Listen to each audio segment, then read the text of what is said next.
hati, mempersiapkan diri masuk dalam ibadah ini.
Tuhan, kami mau berterima kasih atas segala berkat dan pimpinan-Mu sepanjang hidup kami.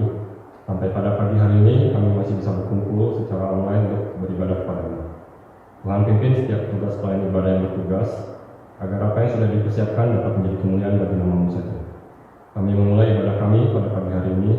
Tuhan curahkan Roh Kudus-Mu di setiap hati kami masing-masing, supaya kami siap untuk menguji, mendengarkan firman-Mu.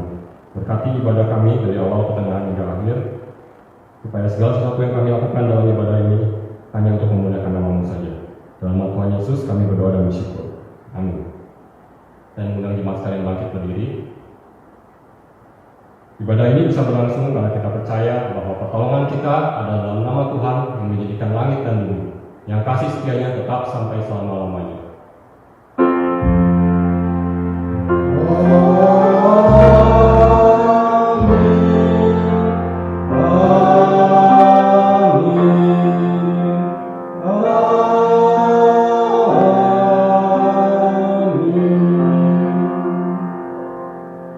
Kiranya kasih karunia dan damai sejahtera dari Allah Bapa kita dan dari Tuhan Yesus Kristus menyertai saudara sekalian. Di pagi hari ini, marilah kita datang bersorak dan memuji namanya. Biarlah semua hormat dan kuasa hanya untuk kemuliaan namanya saja. Nyanyi dan bersoraklah. Kita nyanyikan dalam versi Inggris, diikuti dengan versi Indonesia.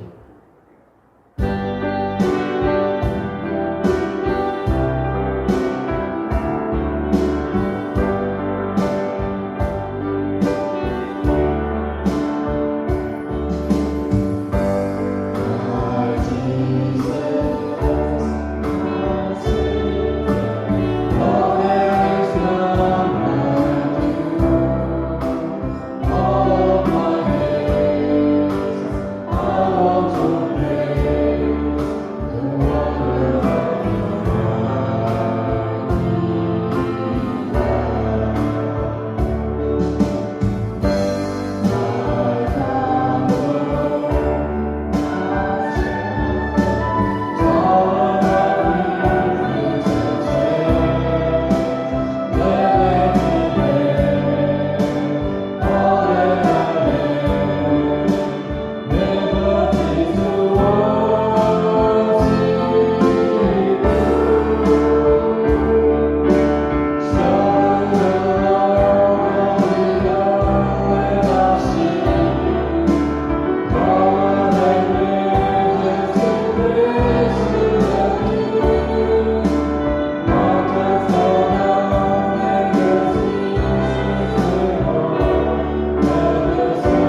bacaan kita diambil dari Mazmur pasal yang kelima ayat yang ke-8.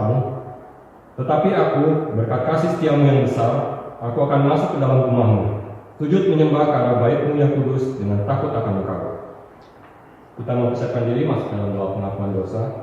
Walaupun kita sering terjatuh ke dalam dosa dan kita berjalan jauh dari jalan benar kasih-Nya, tetapi Yesus tetap dalam hati menantikan kita. Mari kita mengingat akan kasih Yesus dan anugerah-Nya ini, dan kita bisa meninggalkan dosa-dosa kita. Mari kita naikkan pujian KPPK 198. Ya, selamatkan.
Ini tiba saatnya bagi kita untuk merendahkan hati kita, untuk mengakui semua dosa-dosa kita di hadapan Tuhan. Jadi silakan untuk masing-masing jemaat mengakui dosanya masing-masing di hadapan Tuhan. Mari kita berdoa.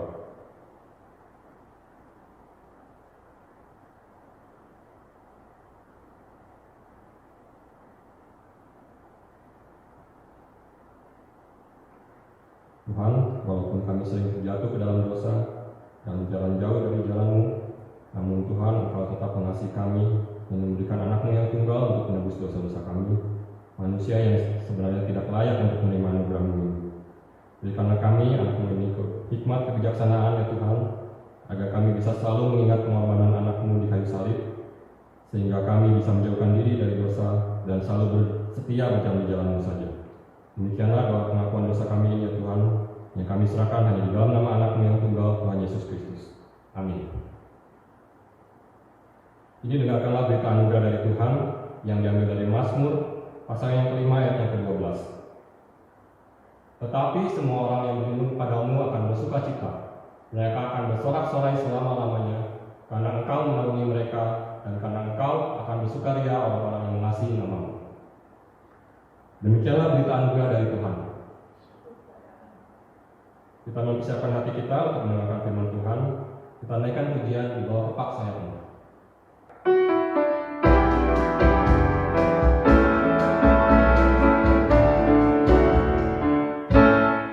Aku ingin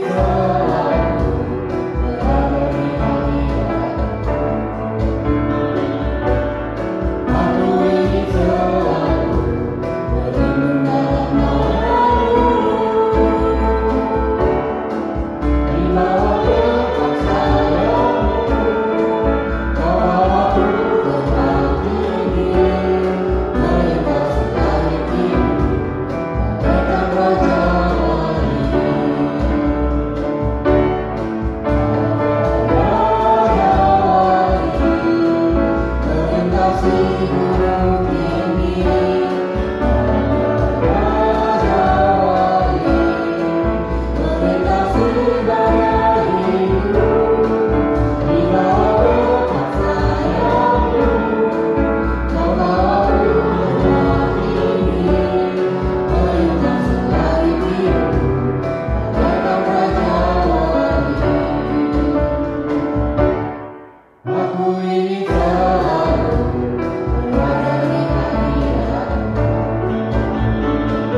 Shalom, saudara sekalian.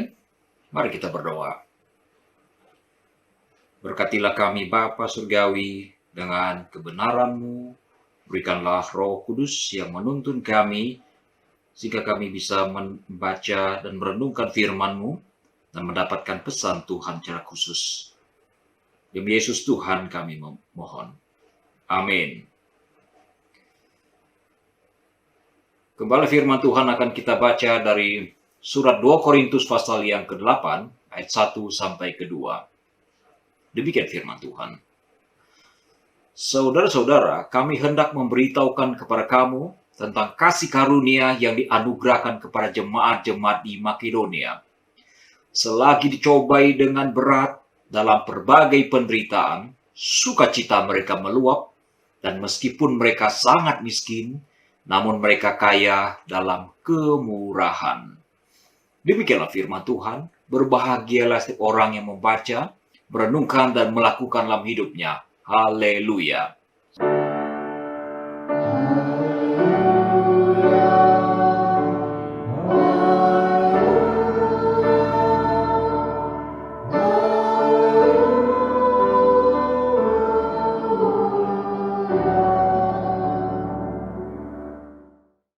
Saudara sekalian, di bagian terdahulu kita telah merenungkan bersama-sama bagaimana kondisi jemaat-jemaat Makedonia.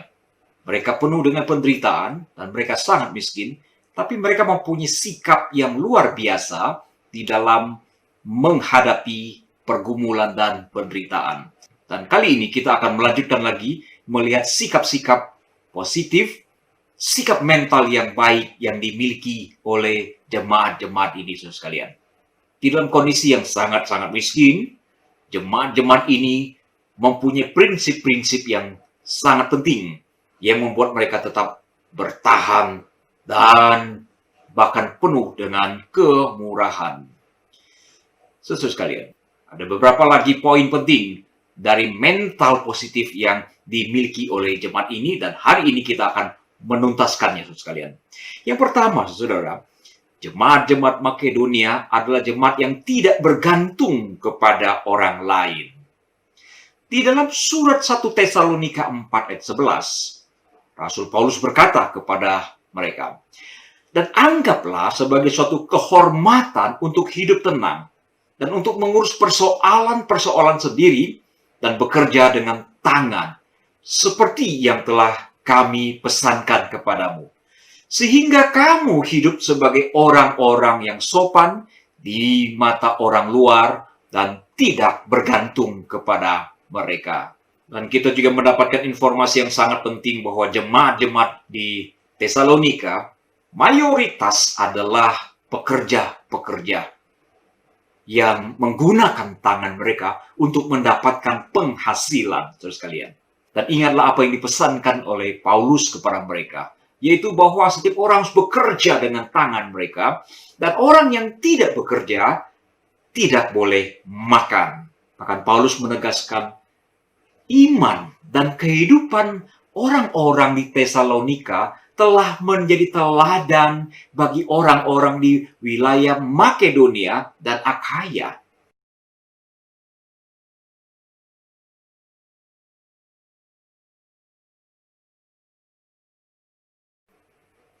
Saudara sekalian, jika tiap-tiap orang Kristen bekerja dengan keras dan juga semangat, maka tidak akan ada orang Kristen yang meminta-minta.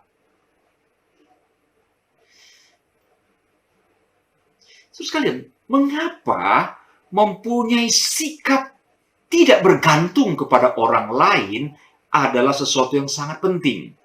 Apabila seseorang tidak mempunyai mental yang mandiri, maka ia mempunyai potensi untuk meminta-minta, mempunyai mental yang lemah guna mempertahankan kehidupannya, guna meraih makan dan minum sehari-hari. Dan ini adalah sikap yang buruk.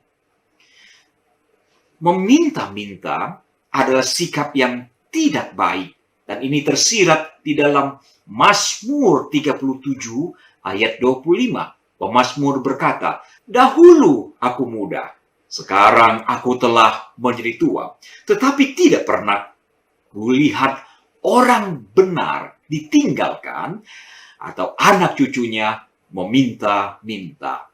Saudara sekalian, pemazmur menggambarkan bahwa waktu dia masih muda dan sampai dia tua, dia tidak melihat orang yang takut akan Allah, orang yang hidupnya benar di hadapan Allah. Itu ditinggalkan oleh Allah dan anak-anak cucunya meminta-minta. Tidak pernah terjadi seperti ini, kata Mazmur nomor 37. Tetapi kenyataannya, saudara, hari-hari ini kita bisa melihat ada orang-orang Kristen yang mengemis, yang mempunyai mental yang kurang baik, yang meminta-minta. Saudara mungkin mengajukan pertanyaan, tapi mengapa ada orang Kristen yang meminta-minta? Saudara lihat baik-baik ayat yang dituliskan oleh Mazmur tadi. Perhatikan baik-baik, anak cucu siapa yang tidak akan meminta-minta? Perhatikan ada kata-kata orang benar. Yesus berkata bahwa Allah Bapa akan memeliharakan anak-anaknya. Sama seperti Bapa memelihara makhluk yang lebih rendah daripada manusia. Burung, rumput, didandani, dipiara, dan didandani oleh Allah. Apalagi anak-anaknya. Pasti akan dipiarakan oleh Allah Bapa. Tuhan pasti akan memelihara kamu. Tapi kenyataannya, saudara, kadang-kadang kita bisa menemukan satu, dua, beberapa orang Kristen yang kurang rajin, yang akhirnya memilih luntang-lantung dan minta ke sana, minta kemari. Orang model seperti ini, orang Kristen bermodel seperti ini adalah orang yang kurang tahu diri, saudara. Ada juga anggota keluarga kami yang hanya lulus SD, tidak mau bekerja. Karena apa? Dia mengatakan, gajinya terlalu kecil. Saudara sekalian, di zaman yang susah, jangankan orang-orang yang hanya lulus SD, sarjana, bahkan lulusan S2 sekalipun, banyak di antara mereka yang mempunyai penghasilan yang pas-pasan. Tapi orang ini lebih rela memilih luntang-lantung, tidak mau bekerja. Akhirnya, saudara, dia tidak mampu membiayai hidupnya, bohong ke sana, bohong kemari. Ini orang yang tidak tahu diri. Tuhan mau peliharakan dia, tapi dia salah mengambil jalan hidupnya. Saudara-saudara sekalian, saat kita sedang menghadapi kesusahan dalam hidup ini, kita mesti berhati-hati. Sebab orang-orang pada umumnya akan senang sekali membuka tangan dan membuka hatinya, mendengarkan orang-orang yang meminta petunjuk dan meminta nasihat. Sebab ini menandakan bahwa kalau kita datang meminta nasihat, kita rendah hati, kita ingin mendapatkan masukan sehingga kita bisa segera keluar dari persoalan yang kita hadapi.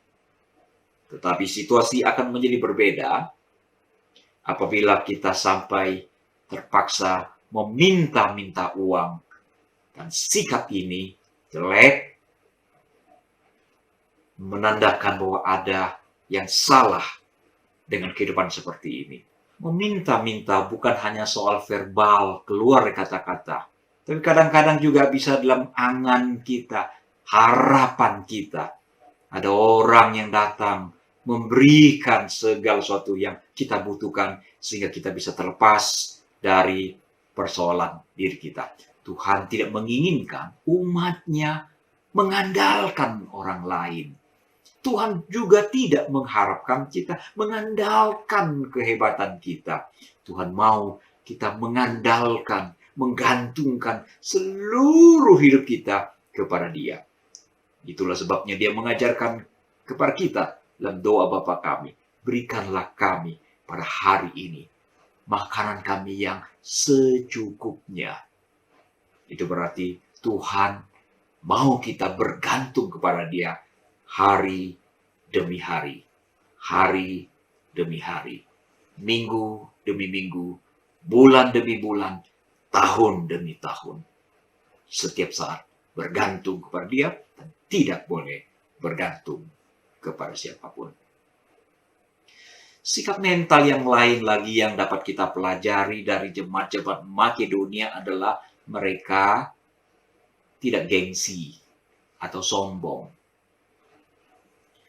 1 Tesalonika 5 ayat 14 berkata, belalah mereka yang lemah. Paulus berpesan kepada jemaat Tesalonika secara keseluruhan. Dan rupanya di antara jemaat ada orang-orang yang lemah. Belalah mereka. Orang yang lemah di sini adalah kaum yang lemah, yang sakit dan yang tidak berdaya. Terhadap orang-orang seperti ini, Paulus mengingatkan jemaat, belalah mereka yang lemah. 2 Tesalonika 3 ayat 13, Paulus berkata, dan kamu, saudara-saudara, jangan jemu-jemu berbuat apa yang baik. Jangan jemu, jangan bosan. Lakukanlah terus secara konstan. Berbuat baiklah kepada orang-orang yang lemah. Terus kalian, dari 2 ayat ini kita mendapatkan kesimpulan sederhana, yaitu ada orang yang lemah. Itu sebabnya orang-orang di Tesalonika dianjurkan, disarankan untuk membela, membackup, menolong, menopang orang-orang yang lemah ini.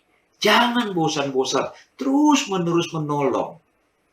Saudara sekalian, di satu sisi jemaat yang sedang lemah itu secara ekonomi diminta untuk menopang orang yang jauh lebih lemah lagi. Tapi yang juga penting untuk diingat adalah bahwa orang-orang yang lemah itu haruslah mempunyai sikap rendah hati dan sekaligus tidak bergantung kepada orang-orang yang mendukung mereka. Jadi orang yang lemah itu harus rendah hati, menerima sumbangan, menerima pemberian kasih dari orang-orang yang lain. Tetapi tidak boleh jatuh di dalam mental, akhirnya yang sudah mengandalkan. Mereka akan selalu mendukung, karena itu kita hanya berharap hari demi hari kepada orang lain dan bukan kepada Tuhan. Ini sesuatu yang keliru, saudara sekalian. Saudara sekalian, jika kita memang betul-betul butuh, terimalah kebaikan hati seseorang yang dia berikan kepada kita. Kadang memang ada rasa sungkan dalam hati kita. Sebagai orang timur, ini budaya yang cukup baik. Kenapa? Karena perasaan sungkan itu berarti kita tidak ingin menyusahkan orang lain. Saudara sekalian, sungkan ada baiknya. Asal rasa sungkan itu tidak dicemari atau tidak diselubungi oleh gengsi kita, oleh kesombongan kita. Ini yang harus diwaspadai, saudara. Sebab terkadang seseorang ketika menolak kebaikan hati, pemberian orang lain, ada sifat negatif. Malu yang melampaui batas, yang pada akhirnya adalah gengsi. Tidak mau terima karena merasa harga dirinya akan tercoreng. Karena apa? Menerima pemberian dari orang lain. Saya pernah mendengar ada anggota keluarga jauh, ketika menerima sumbangan pakaian layak pakai, sangat marah dan sangat tersinggung. Merasa harga dirinya sangat terluka. Padahal ini dari kalangan yang juga bukan orang berada, saudara. Orang yang memberikan pakaian layak pakai, pakaian bekas, saudara, dia tahu keluarga ini butuh. Karena itu mereka memberikan pakaian layak pakai. Tapi orang yang menerima pakaian layak pakai ini tersinggung dan marah besar. Jelas ada kesombongan di situ.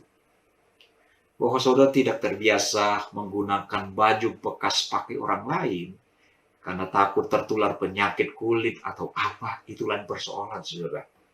Di dalam hal ini kita harus mempunyai sikap yang bijaksana.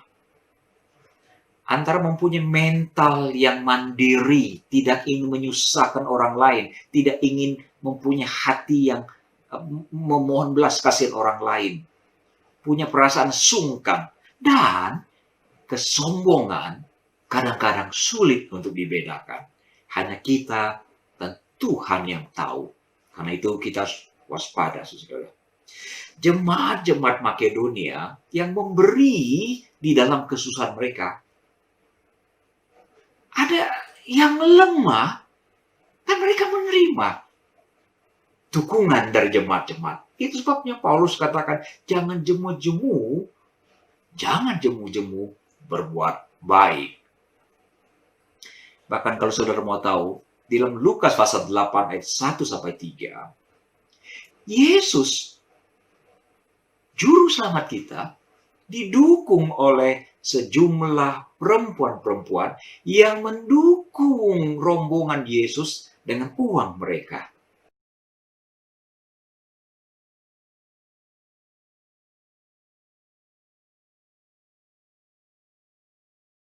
Yesus tidak merasa keberatan, Yesus tidak merasa gengsi, padahal Yesus bisa setiap hari meminta Petrus memancing ikan mendapatkan uang.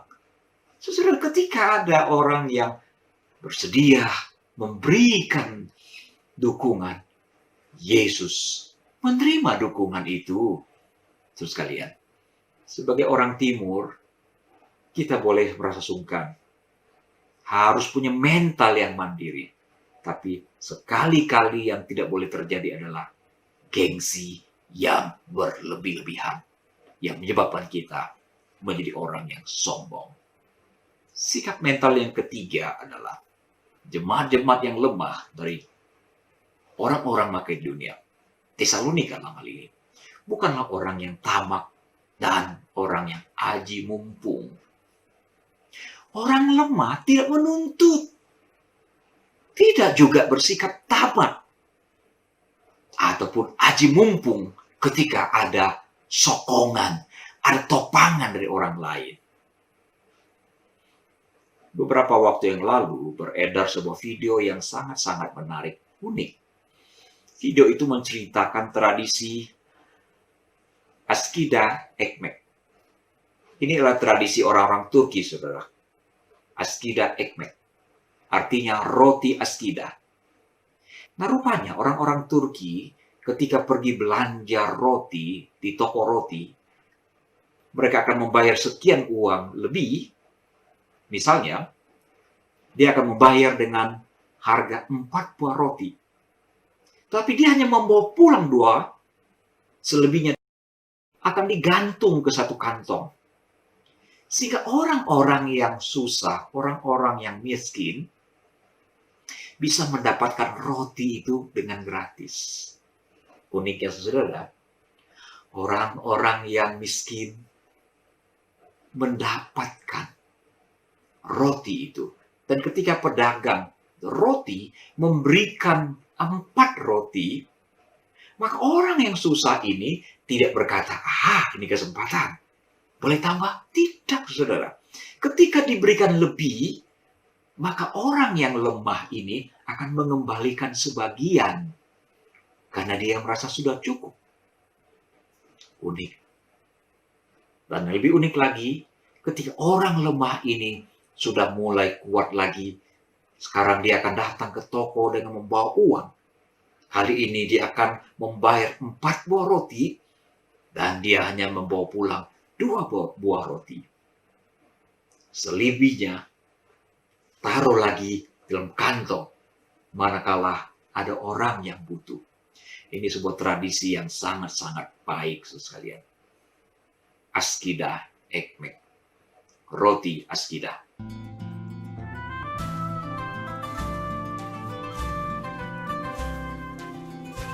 Şu benim konuların akçelerini alıver. Bereket versin. Bereketini gör. Neyim? Burada fazla akçe var. 8 somun akçesi. Oysa sen 4 somun aldın. İyi ya. Asıl benden 4 somun koy ya. hayrını kabul etsin.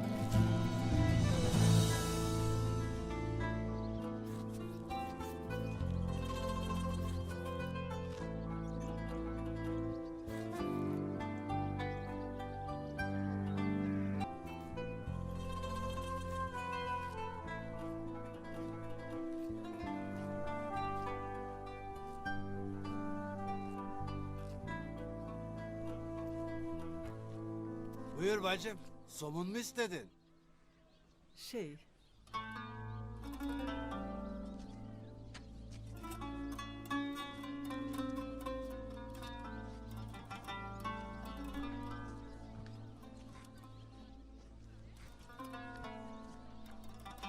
Buyurun. 4'ü bana fazla beyim. 2'si bana kafi. Var, ikisini de başkasına ver.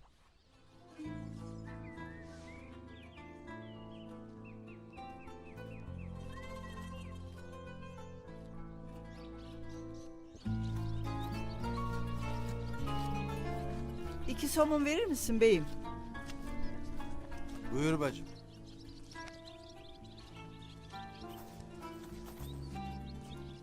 İki somun da askıya koyuverirsin. Allah hayrını kabul etsin bacım.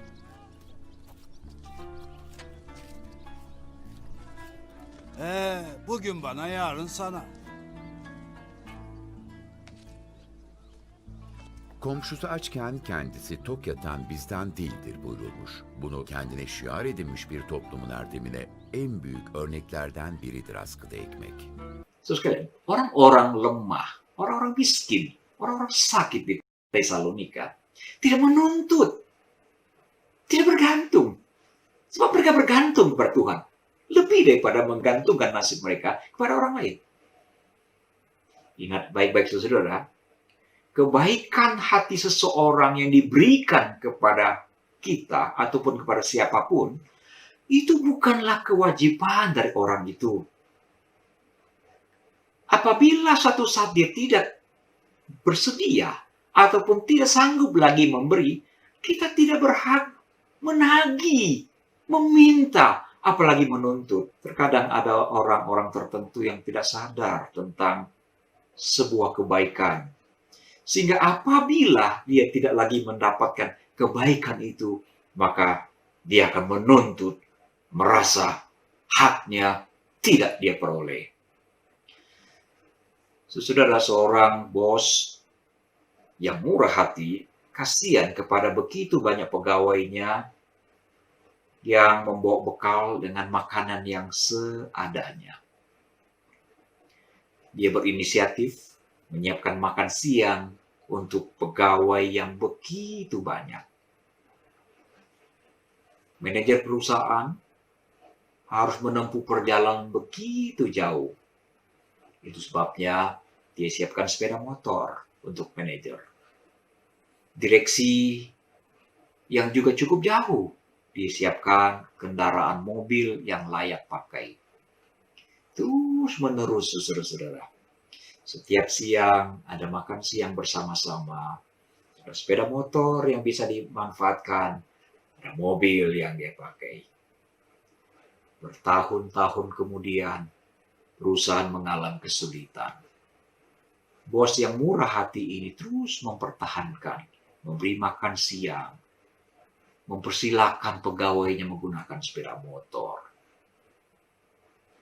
Dan mobil terus boleh dipakai. Sampai pada akhirnya, dia tidak sanggup lagi. Maka dia mulai mengurangi jatah makan siang. Dan kendaraan mulai ditarik. Apa yang terjadi dengan para pegawai, saudara? Mereka protes. Mereka demo. Menuntut hak makan siang. Menuntut sepeda motor disiapkan. Menuntut mobil disiapkan. Padahal di dalam kontrak kerja mereka tidak ada kewajiban bos itu menyiapkan makan siang. Tidak ada kewajiban menyiapkan kendaraan bermotor untuk pegawainya. Itu hanya sekedar kebaikan hatinya. Tapi orang-orang tidak mau tahu. Menuntut hak seperti itu. Ini adalah kelompok orang-orang yang tidak tahu diri, saudara sekalian. Ingatlah saudara, ketika seseorang berbuat baik kepada kita, itu bukan kewajiban dia. Itu hanyalah kebaikan hati. Tuhan menggerakkan orang itu. Dan orang itu ingin menggenapkan firman Tuhan di dalam hidupnya, maka dia melakukan kebaikan. Tetapi kita tidak boleh menuntut dan tidak baik. Sikap itu jelas-jelas sikap yang tidak terpuji. Orang Kristen tidak layak mempunyai sikap seperti itu. Saudara sekalian, lihatlah betapa hebatnya mentalitas jemaat-jemaat Tesalonika, jemaat-jemaat di wilayah Makedonia. Di dalam keadaan terpuruk sekalipun, mereka tetap kuat di dalam Tuhan. Mereka bisa membantu orang-orang yang lemah. Tapi orang yang lemah mempunyai mental yang juga tetap kuat. Tuhan menolong kita. Semoga kita bisa mempunyai mental seperti itu. Di dalam kesusahan kita bisa membantu orang lain. Dan di dalam kesusahan kita tidak menyusahkan orang lain. Tidak bergantung kepada orang lain. Tidak menuntut hak. Tidak menuntut kepada orang lain. Tapi kita memohon Tuhan memeliharakan hidup kita. Tuhan memberkati saudara sekalian. Mari kita berdoa. Terima kasih Bapak Surgawi untuk firman yang boleh kami baca lagi pada hari ini. Terima kasih untuk petunjuk-petunjuk hidup. Bagaimana layaknya orang Kristen hidup di dalam kondisi yang terjepit, sulit, menderita, dan miskin. Mampukan kami untuk mengembangkan mentalitas yang terpuji, mentalitas Kristiani yang baik, sehingga di dalam kondisi terpepet sekalipun, orang-orang bisa melihat bagaimana kami menjalankan hidup ini dengan baik. Dan mentalitas yang luar biasa. Mampukan kami menangkap pesan ini dan melakukan dalam hidup kami, Tuhan. Dalam Yesus Tuhan, kami naikkan doa kami. Amin. Saya mengundang jemaat sekalian untuk bangkit berdiri. Kita akan menyatakan iman kita bersama dengan umat Allah di masa lalu, masa kini, dan masa depan, seturut dengan pengakuan iman Rasul yang berbunyi demikian. Aku percaya kepada Allah, Bapa yang Maha Kuasa, Khalik langit dan bumi, dan pada Yesus Kristus, Anaknya yang tunggal, Tuhan kita, yang dikandung daripada Roh Kudus, lahir dari anak merah Maria, yang menderita sengsara di bawah pemerintahan Pontius Pilatus, disalibkan, mati dan dikuburkan, turun ke dalam kerajaan maut. Pada hari yang ketiga, bangkit pula dari antara orang mati, naik ke surga, duduk di sebelah kanan Allah, Bapa yang Maha Kuasa, dan dari sana yang akan datang untuk menghakimi orang yang hidup dan yang mati. Aku percaya kepada Roh Kudus, Gereja yang kudus dan am, persekutuan Roh Kudus, pengampunan dosa, kebangkitan orang mati, dan hidup yang kekal. Amin. Jemaat silakan duduk kembali. Ini tiba saatnya kita memberikan korban syukur kita kepada Tuhan. Jemaat dapat memberikan persembahannya dengan memasukkan ke dalam amplop, lalu menuliskan tanggal ibadah kita. Pada waktu kita dapat berkumpul kembali untuk beribadah, jemaat dapat menyetorkannya kepada gereja. Atau apabila jemaat ingin mentransfer, bisa mentransfer pada rekening gereja yang tertera di layar. Transfer persembahan kita diambil dari Mazmur pasal ke-20 ayat 4. Kiranya diingat segala korban persembahanmu dan disukainya korban bakaranmu. Sebelumnya mari kita berdoa. Tuhan, terima kasih untuk firman yang sudah kami terima. Tuhan memberkati pelayanan pendeta di sekeluarga. Tuhan, kami berterima kasih juga atas anugerah berkat dan firman-Mu di dalam kehidupan kami, di mana saat ini kami hendak memberikan ucapan syukur kami kepadamu. Berkati jemaat di tempat ini, berikan hikmat kepada segenap pengurus yang mengelola persembahan ini, sehingga persembahan kami ini bisa dipakai untuk memperluas pekerjaan Tuhan di muka bumi, terutama di gereja di tempat ini. Dalam Tuhan Yesus kami berdoa dan bersyukur. Amin. Kita bersyukur untuk berkat Tuhan yang selalu berlimpah dalam kehidupan kita oleh tengah badai kehidupan ini. Mari kita mempersembahkan persembahan kita, baik itu berupa waktu, tenaga, ataupun materi yang kita miliki. Kita persembahkan hidup kita untuk kemuliaan nama Tuhan. Kita naikkan pujian PPK 347 yang pandai sembah ini.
Setelah tiba di penghujung ibadah kita, saya undang teman sekalian untuk bangkit berdiri. Kita akan menyampaikan doa syafaat kita yang akan dipimpin oleh Pendeta Ji. Lalu doa berkat akan disampaikan oleh Pendeta Ji. Mari kita naikkan doa syafaat kita saudara sekalian. Bapa Surgawi, kami datang kembali menyerahkan berbagai kesulitan yang sedang dialami oleh masyarakat di seluruh dunia. Kami berdoa untuk situasi beberapa tempat yang sedang mengalami gejolak. Kami berdoa untuk benua Amerika, negara Amerika. Tuhan, buatlah gejolak rasial yang terjadi beberapa waktu yang lampau bisa diatasi dengan baik, sehingga kehidupan masyarakat yang sangat majemuk di sana bisa kembali normal kembali. Kami juga berdoa untuk perbatasan Cina dan India, yang juga sedikit terjadi konflik di perbatasan itu. Militer India dan Cina jadi pertikaian. Tuhan berbelas kasihan agar ini tidak berkelanjutan. Begitu pula di perbatasan Korea Utara dan Korea Selatan. Ada sedikit gejolak saat ini ya Tuhan. Kami berdoa kiranya perundingan damai yang telah dibicarakan begitu lama dapat direalisasikan dengan lebih baik lagi ya Bapa. Secara khusus kami berdoa untuk Korea Utara. Tuhan berbelas kasihanlah kepada negara ini ya Tuhan. Dengan pemimpin yang sangat otoriter, yang keras dan mengorbankan banyak hal. Tuhan berbelas kasihan kepada orang-orang Kristen yang sungguh-sungguh teraniaya di Korea Utara ya Bapak. Bapak, kami berdoa juga untuk pandemi COVID-19. Tuhan berikan hikmat kepada masyarakat di seluruh dunia untuk selalu mawas diri, menjaga diri dengan baik, menjaga lingkungan dengan baik, menjaga sikap yang baik, sehingga pandemi ini akan segera dapat teratasi dengan baik. Berkatilah jemaat-Mu di dalam berbagai kesulitan, di dalam berbagai pergumulan. Tuhan, Engkau berbelas kasihan, memberikan pertolongan, perlindungan, anugerah-Mu, damai sejahtera-Mu. Bapa, kami berdoa untuk berbagai kondisi yang menekan hidup setiap orang selama berbulan-bulan ini. Agar ada damai, ada sukacita senantiasa di dalam hidup kami dan keluarga kami. Mari saudara kita naikkan doa Bapa kami. Bapa kami yang di sorga, dikuduskanlah nama-Mu, datanglah kerajaan-Mu, jadilah kehendak-Mu di bumi seperti di sorga. Berikanlah kami pada hari ini makanan kami yang secukupnya, dan ampunilah kami akan kesalahan kami, seperti kami juga mengampuni orang yang bersalah pada kami. Dan janganlah membawa kami ke dalam pencobaan, tetapi lepaskanlah kami daripada yang jahat, karena Engkaulah yang punya kerajaan dan kuasa dan kemuliaan sampai selama-lamanya. Amin. Sekarang arahkanlah hatimu kepada Tuhan. Jadilah saksi Kristus. Terpujilah Tuhan. Terimalah berkat Tuhan. Semoga Allah sumber pengharapan memenuhi kamu dengan segala sukacita dan damai sejahtera dalam iman kamu, supaya oleh kekuatan Roh Kudus kamu berlimpah-limpah dalam pengharapan. Haleluya.